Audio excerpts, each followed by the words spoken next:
Hello everyone, welcome back to my channel. I hope you all are doing good.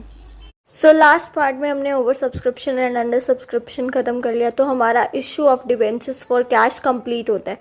Now we are going to do issue of debenture for consideration other than cash. सबसे पहले इसका मतलब क्या होता है.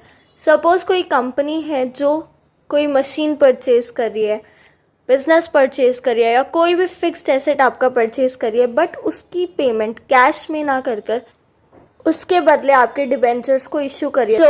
इसी को हम बोलते हैं issue of debentures for consideration other than cash, right. बहुत ही सिंपल इसकी कुछ एंट्रीज होती हैं. सबसे पहले परचेज की एंड देन पेमेंट की. ठीक है, पेमेंट का क्राइटेरिया वही सेम रहेगा, एट पार, एट प्रीमियम और एट डिस्काउंट वाला. तो सबसे पहले परचेज की एंट्री देखते हैं कि परचेज की एंट्री क्या होती है.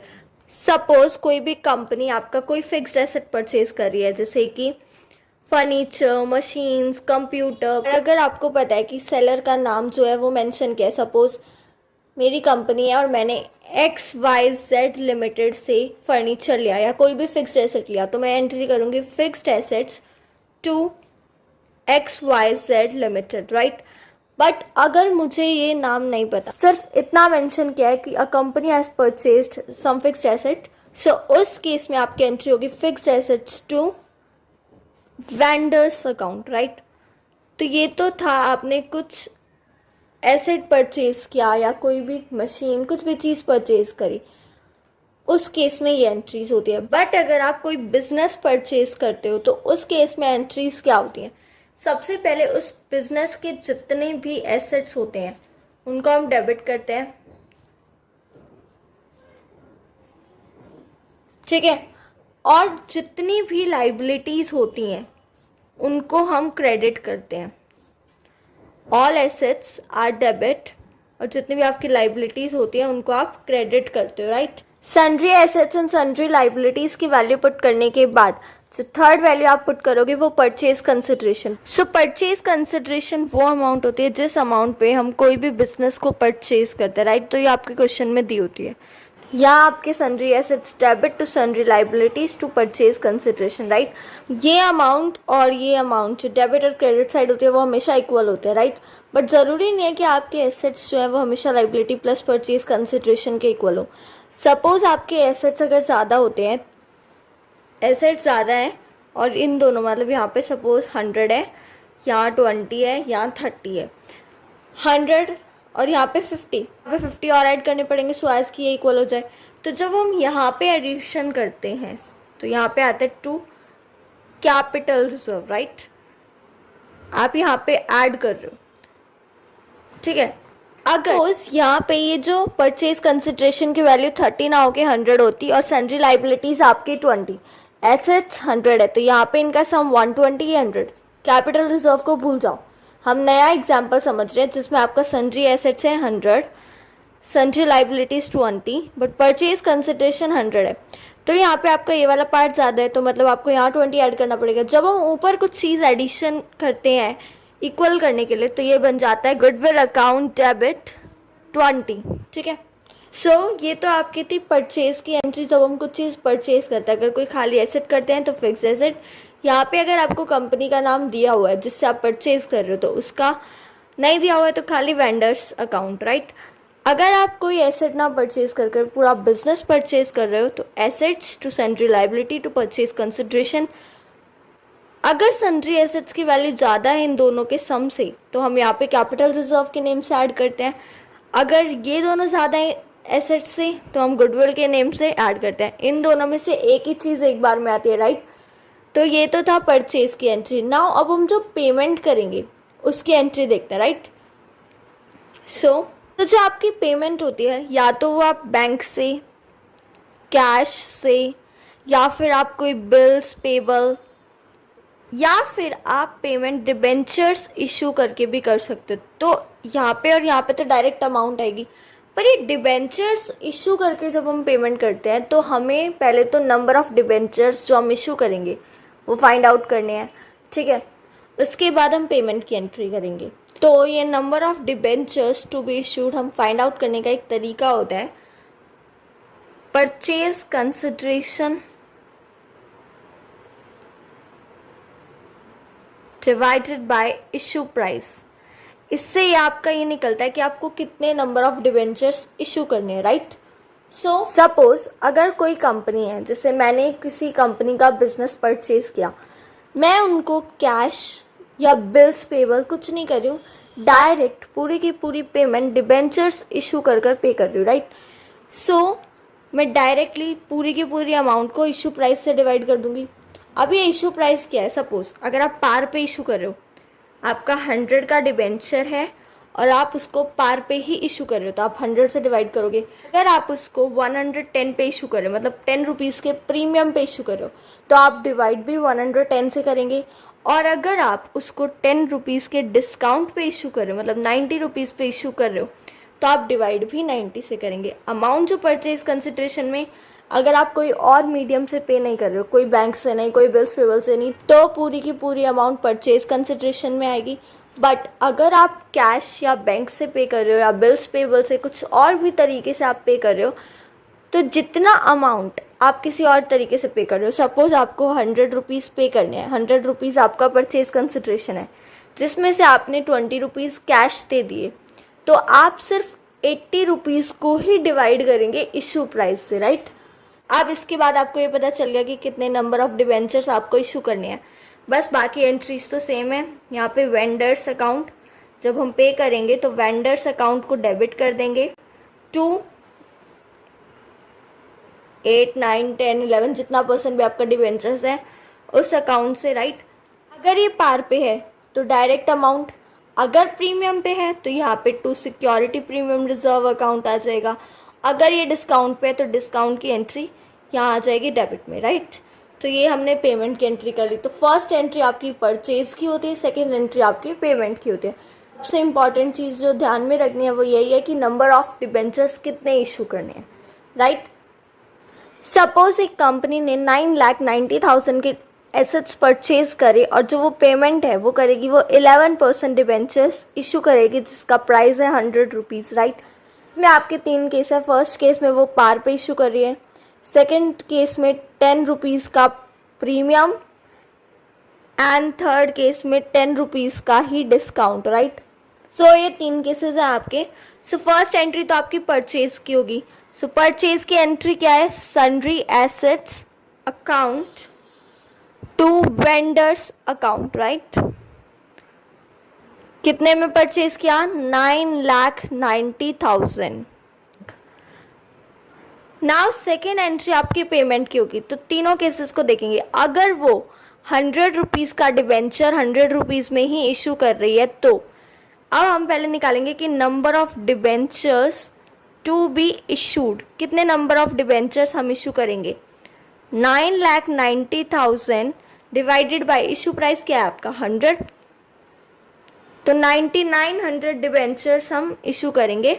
सो इसकी एंट्री क्या है, 9900 डिबेंचर्स इशू कर रहे हैं, पेमेंट है, तो vendors account debit to 11% debenture account, that is your 9,90,000, 9900 debentures into 100 rupees का प्राइस, यही तो होगा। अब सेकेंड केस, अगर हम उसको पार पे इशू ना कर मतलब 100 रुपीज़ के डिबेंचर्स को 110 का इशू कर रहे हैं, तो यहाँ पे आपके नंबर ऑफ डिबेंचर्स कितने होंगे, 9,90,000 divided by 110, that is your 9,000 debentures आपको इशू करने हैं। जब आप पेमेंट करेंगे, so vendors account debit to 11% debenture to security premium reserve account, right. तो 9,000 डिबेंचर्स 110 रुपीज़ का, तो 9,90,000 वेंडर्स के तो पूरा पैसा, डिबेंचर अकाउंट में कितना 9,000 फेस वैल्यू पे, that is your 9 lakh, premium कितना 9,010 रुपीज़, दैट इज़ योर 90,000। तो ये हो गया केस 2 की एंट्री। सपोज अगर आप केस 3 की बात करते हैं, तो तो अब हम केस 3 की बात करते हैं। केस 3 में आपका 100 रुपीज़ का डिबेंचर को 90 रुपीज़ में इशू कर रहे हैं, मतलब 10% का डिस्काउंट। तो नंबर ऑफ डिबेंचर्स जो हम इशू करेंगे वो कैसे निकालेंगे, 9,90,000 divided by 90, that is your 11,000 debentures आप इशू करोगे, राइट। तो पेमेंट की एंट्री होगी vendors account debit discount on issue of debentures debit to 11% debentures account, right. तो वेंडर को तो हम 9,90,000 ही पे करेंगे, 11,000 डिबेंचर्स पे 90 रुपीज़, 9,90,000। डिस्काउंट कितना है, 11,000 डिबेंचर्स पे 10 rupees, that is your 1,10,000। Issue हमने कितना किया, डिबेंचर्स अकाउंट में कितना जाएगा, 11,000 into 100 rupees, that is 11 lakh, right. तो ये आपका issue of debenture for consideration other than cash तीनों ही केसेस में खत्म होता है। Now our next topic is issue of debenture as a collateral security, right. So issue of debenture as collateral security, right. इसका मतलब क्या होता है। सो कई बार हम डिबेंचर को कैश या फिर किसी एसेट या बिजनेस के बदले ना इशू कर हम एज अ कोलेट्रल सिक्योरिटी के लिए इशू करते हैं, राइट। अब ये कोलेट्रल सिक्योरिटी क्या होता है, सपोज अगर आप कोई लोन लेते हो, राइट, तो उस लोन के बदले आपको कोई अपना एसेट रखना पड़ता है जिसको हम प्रिंसिपल सिक्योरिटी या प्राइमरी सिक्योरिटी बोलते हैं, राइट। बट अगर आप उस एसेट के अलावा भी डिबेंचर्स को इशू कर रहे हो as a security, principal security के अलावा अगर आप डिबेंचर्स इशू कर रहे हो वो भी एज अ सिक्योरिटी, उसको हम बोलते हैं कोलेट्रल सिक्योरिटी, राइट। सो कोलेट्रल सिक्योरिटी एक एडिशनल सिक्योरिटी होती है जो प्रिंसिपल सिक्योरिटी के अलावा इशू की जाती है, राइट। तो इसको डील करने के दो मेथड होते हैं, ठीक है। फर्स्ट मेथड जब जर्नल एंट्री पास नहीं की जाती, इसको हम बुक्स ऑफ अकाउंट्स में नोट डाउन नहीं करते। सेकेंड मेथड ये होता है जब आप इसको बुक्स ऑफ अकाउंट में शो करते हो, right. First method book of account में शो नहीं करते, सेकेंड मेथड हम बुक ऑफ अकाउंट में शो करते हैं। अब जब हम बुक ऑफ अकाउंट में शो करते हैं तो इसकी एंट्री क्या होती है, सिंपल सी एंट्री होती है कि debenture suspense account debit to debentures account, right. First method में कोई भी जर्नल एंट्री पास नहीं होती क्योंकि हम उसको बुक्स ऑफ अकाउंट में नोट नहीं करते। ये तो हो गई हमारी जर्नल एंट्रीज। अगर आपसे ये बोला जाता है कि इसको बैलेंस शीट में डिस्क्लोज करके दिखाओ, तो इसका डिस्क्लोजर कैसे होता है। सपोज अगर आप फर्स्ट मेथड यूज कर रहे हो तो उस केस में कोई एंट्री तो पास होती नहीं है, डायरेक्ट डिस्क्लोजर होता है। तो उस डिस्क्लोजर को कैसे करते हैं, देखो यार। सो ये आपका बैलेंस शीट का फॉर्मेट है, यहाँ पर्टिकुलर्स, नोट नंबर, अमाउंट। तो सबसे पहले इक्विटीज एंड लाइबिलिटी, जिसके अंदर आपका नॉन करंट लाइबिलिटी के अंडर लॉन्ग टर्म बोरोइंग्स में हम इसको शो करते हैं, राइट। फर्स्ट मेथड यूज करो या सेकंड मेथड यूज करो, कोई भी मेथड आप यूज करो, आपका डिस्क्लोजर इसी तरीके से होगा। लॉन्ग टर्म बोरोइंग्स, यहाँ पे अमाउंट आएगी जितना अमाउंट का आपने लोन लिया है। सपोज कोई कंपनी है जिन्होंने बैंक से लोन लिया है, तो वो उसको डिस्क्लोज इसी फॉर्म में करेगी, लॉन्ग टर्म बोरोइंग्स। यहाँ पे जो अमाउंट है, अगर उन्होंने 5 लाख का लोन लिया है तो यहाँ पे 5 लाख, अगर 8 लाख का लिया है तो 8 लाख, 10 लाख, 20 लाख, जितने अमाउंट का लोन लिया है वो अमाउंट आएगी। डिबेंचर्स कितने इशू किए हो, कितनी amount as a collateral security हो, बट जितने अमाउंट का लोन लिया जाता है वही अमाउंट आपकी यहाँ पे आती है, राइट। सपोज अब एक एग्जाम्पल देखते हैं। आपको बोला है कंपनी ने 8 लाख का लोन लिया है और उसके बदले में 10,000 डिबेंचर्स इशू कर रहे हैं जिनका प्राइस है 100 रुपीज़ पर debenture, right. So first method and second method दोनों ही मेथड देखेंगे। फर्स्ट केस में क्या होगा, कोई एंट्री पास नहीं होगी, डायरेक्ट डिस्क्लोजर होगा। डिस्क्लोजर में आपका यही फॉर्मेट बनेगा जिसमें आप लॉन्ग टर्म बोरोइंग्स के अंडर 8 लाख की अमाउंट लिखेंगे। प्लस अगर आप नोट्स टू अकाउंट में भी शो करेंगे तो सिर्फ इतना शो करेंगे कि term loan from XYZ bank और अमाउंट, राइट। यही आपका तरीका होता है फर्स्ट मेथड के अंदर। बट सपोज हमने बोला हम सेकंड मेथड से कर रहे हैं, राइट। तो सेकंड मेथड के केस में आपका बैलेंस शीट तो सेम बनेगा, अमाउंट भी 8 लाख ही आएगी, जितना आपने लोन लिया सिर्फ वही अमाउंट आती है, बट इसमें कुछ और एक्स्ट्रा चीज़ होती है। सपोज जो आपने ये 10,000 डिबेंचर इशू करे, इनकी एंट्री पास होती है किस तरीके से, debenture suspense account debit to, suppose 9% debentures हैं तो 9% डिबेंचर्स अकाउंट, राइट। अमाउंट कितनी आएगी, 10,000 debentures 100 rupees, that is your 10 lakh. So ये तो हो गया आपकी एंट्री, डिस्क्लोजर आप 8 लाख ही करोगे। इसके अलावा यहाँ पे एक नोट्स टू अकाउंट प्रिपेयर होगा। सो जब नोट्स टू अकाउंट्स आप प्रिपेयर करेंगे तो उसमें सबसे पहले लॉन्ग टर्म बोरोइंग, क्योंकि आप लॉन्ग टर्म बोरोइंग के अमाउंट के लिए तो नोट्स टू अकाउंट शो कर रहे हो, राइट। तो उसमें सबसे पहले सपोज आपने लोन लिया XYZ बैंक से, so loan from XYZ bank something, right. कितना अमाउंट का आपने लोन लिया, 8 लाख, ओके। उसके बाद आपने इशू के डिबेंचर्स, राइट, कितने, 10,000 के। सो यहाँ पे लिखेंगे आप 10,000 debentures of 100 rupees issued as collateral security, कितना अमाउंट हुई, 10 लाख। बट आप इसमें डिबेंचर सस्पेंस अकाउंट में जो हमने डेबिट किया उस अमाउंट को भी लेस करेंगे, तो 10 लाख तो पूरा पूरा लेस हो गया, राइट। इसलिए हम इस केस में भी जब डिस्क्लोज करते हैं बैलेंस शीट में तो पूरा का पूरा 8 लाख ही लेंगे। ये जो डिबेंचर्स इशू है उसका बैलेंस शीट में कोई रोल नहीं होता है, जितना आपने सिर्फ एक्सटर्नल लोन लिया है उसको आप शो करेंगे। अगर आपने डिबेंचर्स कोलैटरल सिक्योरिटी के अलावा भी कुछ एक्स्ट्रा डिबेंचर्स इशू किए हैं कैश के लिए तो उन डिबेंचर्स को आप ऐड करेंगे, बट जो डिबेंचर्स कोलैटरल सिक्योरिटी के लिए इशू हुए हैं वो आपके बैलेंस शीट में नहीं आते हैं, राइट। अब आपका इस कोलैटरल सिक्योरिटी से रिलेटेड एक बहुत ही छोटा सा टॉपिक है, that is your non repayment of loan. तो ये एक पर्टिकुलर केस है, सपोज अगर जो कंपनी ने लोन लिया है अगर कंपनी उस लोन को रिपे नहीं कर पाई तो उस केस में हमारी कुछ जर्नल एंट्रीज पास होती हैं। ये सबसे फर्स्ट एंट्री हम करते हैं, debentures account debit to debenture suspense account, right. उसके बाद जो सेकेंड एंट्री होती है वो होती है loan account plus outstanding interest account, ये दोनों को डेबिट करेंगे to person debentures account, right.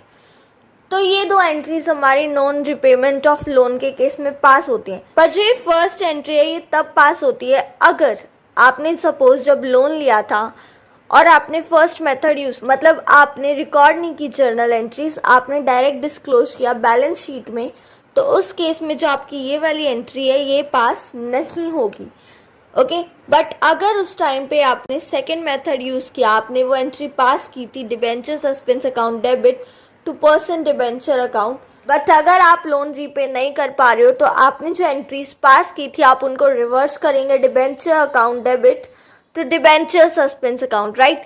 Reverse करने के बाद जो आपकी नेक्स्ट एंट्री होगी जो दोनों ही केसेस में होगी that is your loan account debit. यहाँ पे अमाउंट आएगी जितना आपने लोन लिया, राइट। यहाँ पे आउटस्टैंडिंग इंटरेस्ट अगर उस अमाउंट पे जो इंटरेस्ट पेंडिंग है वो, और यहाँ पे आपके डिबेंचर्स अकाउंट। हम एक्चुअली एंट्री इसलिए पास करते हैं कि हमने यहाँ डिबेंचर अकाउंट को डेबिट किया, यहाँ पे हम उसको क्रेडिट करते हैं किससे, लोन अकाउंट को डेबिट कर कर प्लस जो आउटस्टैंडिंग इंटरेस्ट है उसको। इस क्वेश्चन को एक बार हम एग्जाम्पल के साथ देखेंगे। सपोज कोई कंपनी 8 लाख का लोन लेती है जिस पे 2 लाख रुपीज का इंटरेस्ट आउटस्टैंडिंग है, राइट। कंपनी ना ही आपका लोन अमाउंट प्लस ना ही इंटरेस्ट अमाउंट पे कर पा रही है, और कंपनी ने जब ये लोन लिया था तो उस पे कंपनी ने डिबेंचर्स इशू किए थे 10,000 डिबेंचर्स 100 रुपीज के एज अ कोलेट्रल सिक्योरिटी। जब कंपनी ने ये लोन अमाउंट ली थी तो उस टाइम पे कंपनी ने, हम यही अज्यूम करते हैं कि उन्होंने एंट्रीज रिकॉर्ड की थी। जब हम इसकी एंट्री करेंगे नॉन रिपेमेंट ऑफ लोन वाले केसेस की एंट्री करेंगे तो फर्स्ट एंट्री होगी 10% या 9%, हम यहाँ पे 10% दे रखा है, 10% debenture account debit, debenture suspense account. यहाँ पे कितना अमाउंट आएगा, 10,000 into 100 that is your 10 lakh rupees. यही डिबेंचर्स तो आपने इशू किए थे ना एज अ कोलेट्रल सिक्योरिटी। अब आपने जो debentures as a collateral security issue किए थे, क्योंकि आप अब लोन पे नहीं कर पाए हो, तो आप इन डिबेंचर्स को एज अ लाइबिलिटी कन्वर्ट कर रहे हो। सो 10% डिबेंचर अकाउंट को हम क्रेडिट करेंगे, राइट, क्योंकि हम ये अमाउंट पे नहीं कर पाए थे। और आपकी यहाँ पे क्या आता है, लोन अकाउंट को डेबिट करेंगे। कितना आपने लोन लिया था, 8 लाख रुपए का, उस पर आपका जो आउटस्टैंडिंग इंटरेस्ट अकाउंट है उसको भी डेबिट करेंगे। कितना अमाउंट है, 2 लाख रुपीस। तो ये होती है आपकी दो एंट्री। फर्स्ट एंट्री जो आपने डिबेंचर्स इशू किए थे एज अ कोलेट्रल सिक्योरिटी, उस एंट्री को हमने रिवर्स कर दिया। सेकेंड एंट्री जो आपके डिबेंचर्स इशू हुए थे उनको हम एज अ लाइबिलिटी में कन्वर्ट कर रहे हैं। तो ये दो एंट्रीज आपकी नॉन रिपेमेंट ऑफ लोन की होती है, राइट। अब जो आपका नेक्स्ट पार्ट आएगा उसमें issue of debentures from the redemption point of view, वो हम समझेंगे। लास्ट फाइनल टॉपिक है। आई होप आपको ये topic issue of debenture as collateral security and issue of debenture for consideration other than cash काफ़ी अच्छे से समझ आया होगा। So please do like, share and subscribe my channel. Thank you and have a nice day.